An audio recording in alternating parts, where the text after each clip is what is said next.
Halo,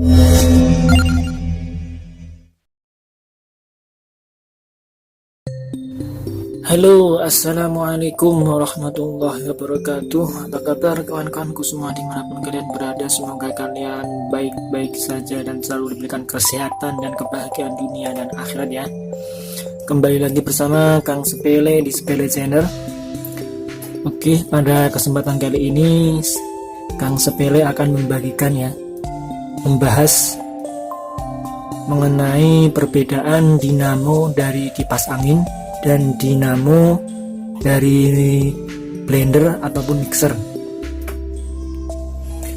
Dapat kita ketahui bersama bahwasanya untuk dinamo kipas angin dan blender adalah sama-sama motor listrik ya teman-teman, jadi bekerja dengan arus listrik, tapi perlu diketahui bahwa ada perbedaan dari kedua dinamo tersebut ya. Jadi di sebelah kiri saya ini adalah dinamo kipas angin dari brand Cosmos. Kemudian di sebelah kanan saya ini ada dinamo blender ya dari brand nasional ya. Untuk dari segi fisik sama-sama mempunyai bagian yaitu rotor, atau ini biasanya menyebutnya as ya. Kemudian di sini ada stator ya, stator coil ya, stator dengan lilitan coil ya. Ini juga sama untuk yang dinamo blender. Ini juga ada rotornya, bagian yang berputar. Kemudian di sini juga ada stator ya, field coil ya, stator dengan lilitan ya. Dari segi fisik mungkin ini sama ya, sama-sama ada stator dan rotor. Kemudian namun dari lilitannya sendiri ada perbedaan di sini. Ada 8 lilitan ya, 1 2 3 4 5 6 7 8. Kemudian untuk ini cuma ada 2 lilitan ya. Terus kemudian dari rotornya sendiri, jika kita lihat untuk dinamo kipas angin itu hanya seperti ini saja teman-teman ya. Ini hanya besi, namun ini sebenarnya memang bukan besi biasa ya, aluminium, bukan aluminium biasa ini, dengan dilengkapi dengan kipas ini. Kemudian untuk rotor dari mesin blender ini seperti ini ya, itu ada banyak lilitannya teman-teman ya, beda dengan rotor yang ada di kipas angin. Kemudian untuk dinamo blender sendiri dia memakai brush ya, memakai brush seperti ini, seperti batu arang ya.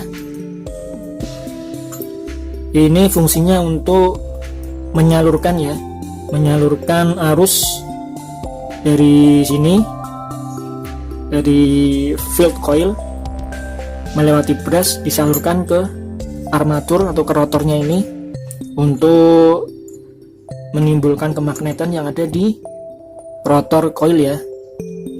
Kemudian jika kita perhatikan di dinamo kipas angin, dia brushless ya, tanpa brush. Nah, terus bagaimana kok bisa ya ini bisa muter? Nah, bagaimana prinsip kerjanya dinamo kipas angin ini? Padahal di rotornya itu tidak ada lilitan sama sekali, dari fisiknya dari luar tidak ada lilitan sama sekali, namun dia bisa muter ya teman-teman ya.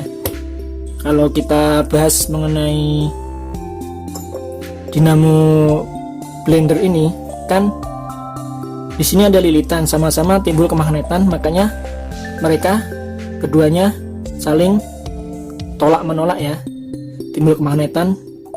Seperti itu seterusnya ya.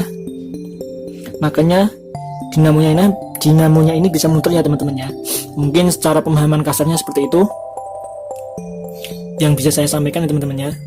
Lalu lantas bagaimana ini? Kok bisa yang dinamo kipas angin ini bisa muter ya? Padahal di sini tidak ada koneksi ke arus listrik ya teman-teman ya. Sedangkan kalau untuk yang rotor ini dia memang ada koneksi langsung dari arus listrik ya, karena dia memakai brushless ya, memakai brush ya. Jadi ini bisa disebut juga dengan dinamo synchronous motor ya teman-teman, karena memang untuk mengaktifkan kemagnetan di rotor coil dia masih langsung berkesinambungan ya dengan arus listrik yang dari field coil dari stator ini ya. Tapi sedangkan kalau untuk dinamo kipas angin ini, dia bisa disebut atau biasa juga disebut dengan motor induksi ya teman-teman ya. Jadi ini prinsipnya mungkin seperti trafo ya.